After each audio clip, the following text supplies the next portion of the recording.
we are joined by an amazing rock star, superstar person, Reggie Hubbard, who is the founder and chief serving officer at, I got to redo it, Active Peace. Hold on.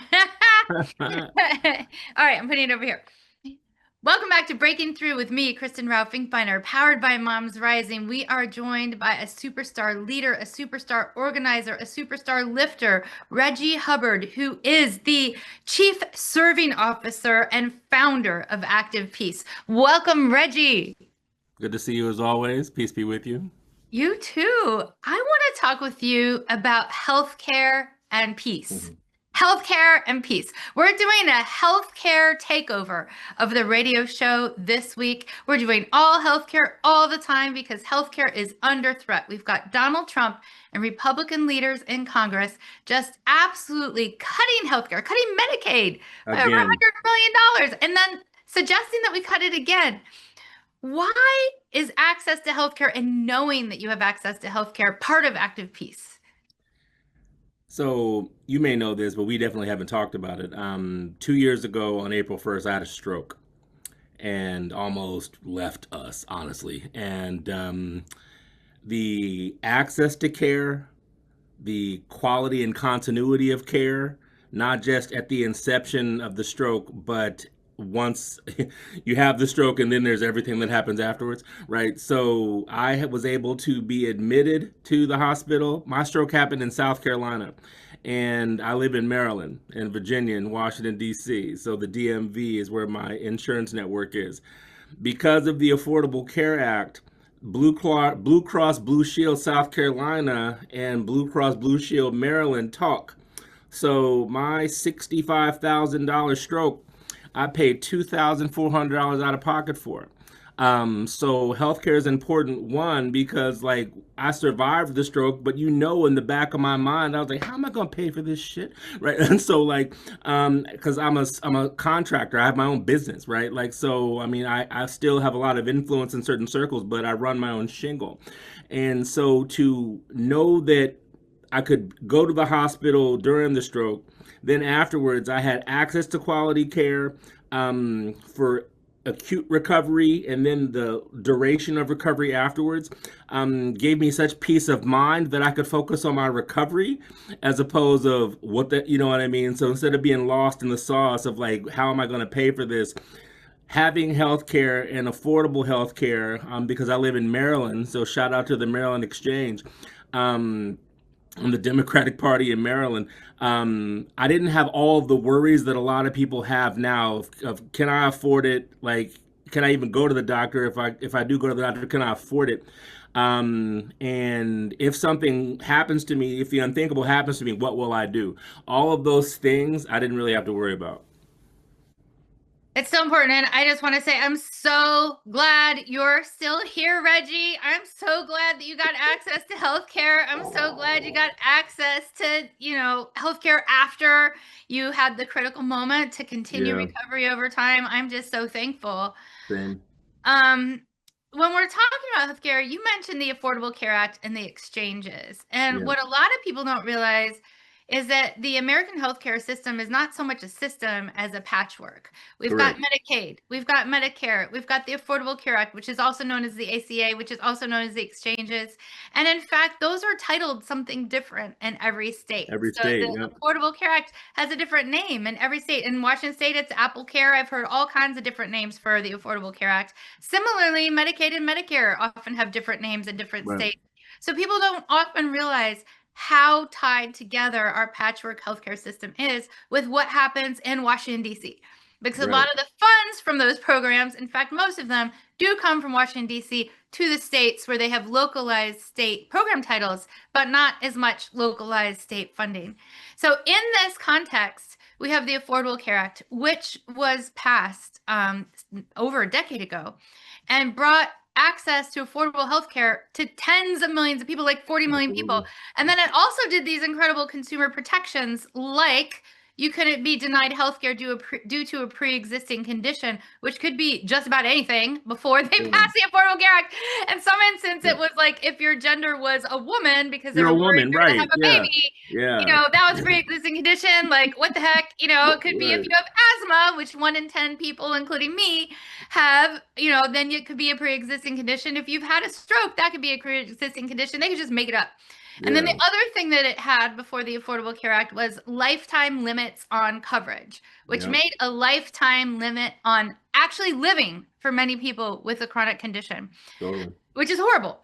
And so the Republican leadership and Donald Trump have tried to overturn the Affordable Care Act more than 50 times.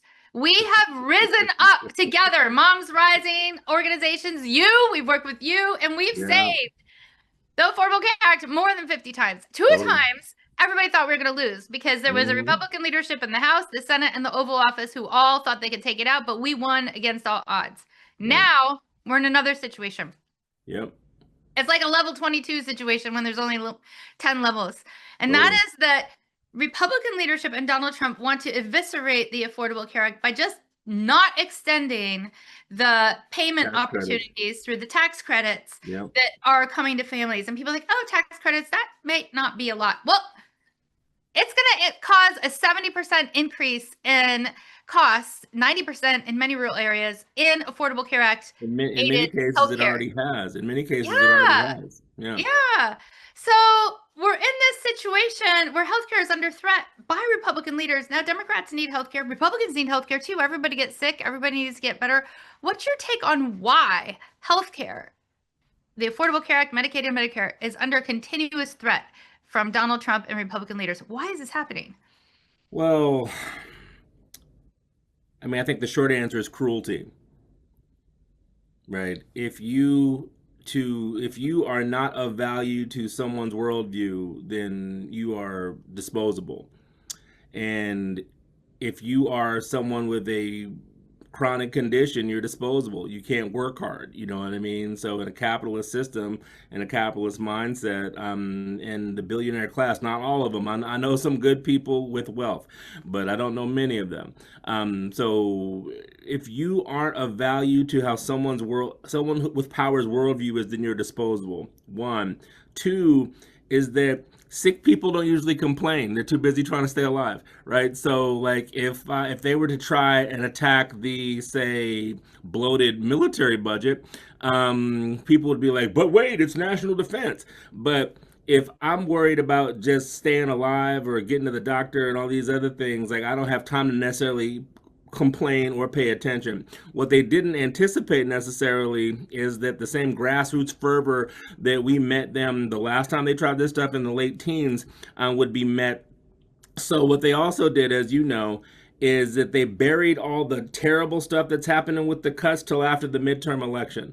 So they think that they're going to get away with that. So it's looking increasingly like, and we don't take any of this for granted, it's looking increasingly like there'll be a electoral reckoning with a Democratic majority, at least in the House.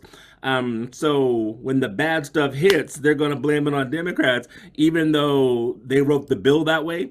So it's up to us to continue to tell folks that they did this to you. They didn't think you were paying attention. So not only pay attention, but remind them that we're the boss. We, the people, are the boss. Like, we have been conditioned to think, oh, what will we do? They're only in office because, and you know this, the person who won the electoral vote in 2024 wasn't Kamala Harris. It wasn't Donald Trump. It was undecided or did not participate. That So, is so important. Undecided or did not participate won the 2024 election, which means you all have a job to do. A, you should participate. Please, please, please. Democracy is not a spectator sport. When we nah, take the hands off the wheels of our democracy and think you it's go going to be into a a ditch. self-driving car, does not work. There is no Waymo democracy, people. That is not a thing. We need everybody to make sure that you're registered to vote and to check that your voter registration is accurate once a month until the November elections. Hello, there's a lot of strange things happening right now with voter suppression legislation being put forward by Republican leaders and Donald Trump. So make sure you're registered to vote now and double check every month. And How many friends should people also check in on their voter registration? I want to say 500, but we got to make this doable. Like, Uh, what do you think we should be asking people to do? Because we need some yeah, local community three to organizing. five, 3 to 5. But do it per month. Ooh, Right, so 3 to 5 total. Come on, that's too easy. yes. 3 to 5 per month, and it can't be the same 3 to 5 necessarily. You know what I mean? So if you only got 3 to 5 friends, cool. But if you got more than 3 to 5, just check on them because remind in the same way that when I had my stroke, like it totally supercharged my activism because I was telling everybody that go to the if you can go to the doctor. You've been to the doctor. Our democracy is having an acute moment right now. So the medicine for our electoral problems is voting and civic engagement. So if we're talking about healthcare, the health of our democracy is at risk. So the way that we extend healthcare to democracy is by increasing civic participation. So in the same way that we fought for the Affordable Care Act or we fought against the big, ugly, terrible, disgusting bill, we need to fight for civic engagement because if voting wasn't so important, why are they trying to take it away? If healthcare wasn't so important, why are they trying to eviscerate it? That's kind of a second answer to your question. One, sick people don't complain, and two is that less people alive basically makes it easier for them to vote, easier for them to win. One of the things that we only have 2.5 minutes left, but we're talking about the health of democracy. We're talking about stress because these headlines are stressful. Let me tell you, what have you learned at Active Peace that everyone should know about how to do self-care? So I started this when I was at Move On, right? I took yoga and meditation teacher training while impeaching presidents and leading marches and all these other things.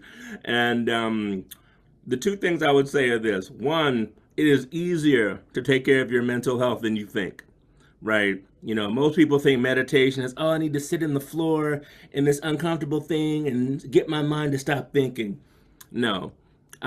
Meditation is focusing on something other than your thoughts. So it could be listening to the birds. It could be playing with your children. It could be focusing when you take a walk, one foot in front of the other, instead of being distracted, right? So the first thing is it's easier to take care of your mental well-being than you think. The second thing is that we're in a state of psychological warfare, y'all, right? So we are being attacked through our lack of attention span. So having mental clarity and physical well-being when they're cutting healthcare and attacking your conscious mind, that's the superpower, right? So to run around sick and stressed out is to play into the game that they're falling for.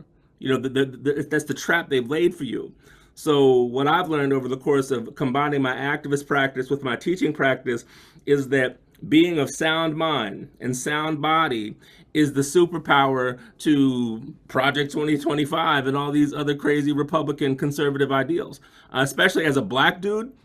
You kidding me? Right? So focusing on my health mentally and physically in this skin when it's almost illegal to be black is the superpower. And whether you're black or female or queer or whatever you are, however you identify, you taking care of you is the best way to take care of us.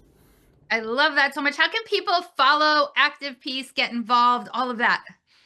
So at Active Peace Yoga on the socials, at Reggie Global. So I'm still a person. So the teaching practice is its own thing, but Reggie Global is on Blue Sky and Instagram and all of these things. And activepeaceyoga.com. I mean, one of the things that I do a lot of, as you see, is instruments. So I have a lot of instruments that basically pure sound allows for a clear mind. A clear mind makes you make better decisions.